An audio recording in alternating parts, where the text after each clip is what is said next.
안녕하세요. 조병철 세무사입니다. 의류 쇼핑몰 사장님이 옷 사입비 증빙을 갖추지 못하면 세금과 보험료를 2배 이상 폭탄맞을 수 있는데요. 얼마나 차이날 수 있는지 예를 들면서 알아보고 해결 방안까지 제시해드리겠습니다.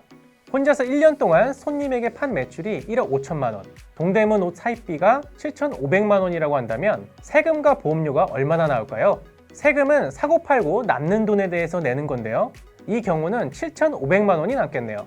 여기에 세율을 곱하면 세금으로 약 1,300만 원 정도 내셔야 합니다.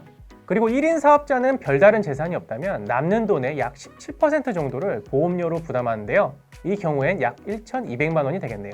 즉, 사입비 7,500을 제대로 비용 처리했다면 세금과 보험료는 토탈 약 2,600만 원 정도가 나오게 되는 거죠.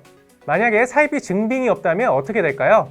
증빙이 없으니 비용 처리가 불가능합니다. 실제로는 7,500만 원이 남았지만 국세청에서는 1억 5천만 원이 남았다고 보는 거죠. 이 경우 소득세는 4천만 원, 보험료는 2,500만 원이 나와서 1년에 6,500만 원을 내야 되는 거죠. 실제로 7,500만 원이 남았지만 이 중 세금과 공과금으로 6,500만 원을 내서 남는 게 하나도 없는 불상사가 발생하는 겁니다.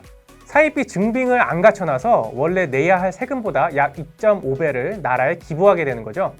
증빙관리의 중요성, 사례와 숫자로 들으니 실감이 나시나요? 이래서 영수증 관리와 장부 작성을 통한 비용 처리가 참 중요한 것 같습니다.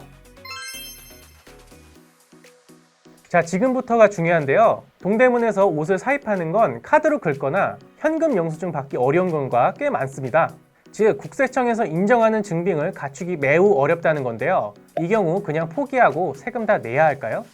국세청에서 좋아하는 증빙은 아니지만 제가 이제 얘기할 증빙이라도 잘 보관해두고 소득세 신고할 때 장부 작성한 뒤 증빙을 제출하면 적어도 폭탄은 방지할 수가 있습니다. 첫 번째, 간이 영수증. 두 번째, 계좌 이체 내역. 세 번째는 현금으로 줬다면 현금 수령 확인서. 이렇게 챙겨 놓으시면 됩니다. 세금은 실질, 즉 팩트에 따라 내는 거라서요. 국세청이 좋아하진 않지만 실제 사업에 들어간 사입비라는 증거가 충분히 될 수 있는 것들입니다.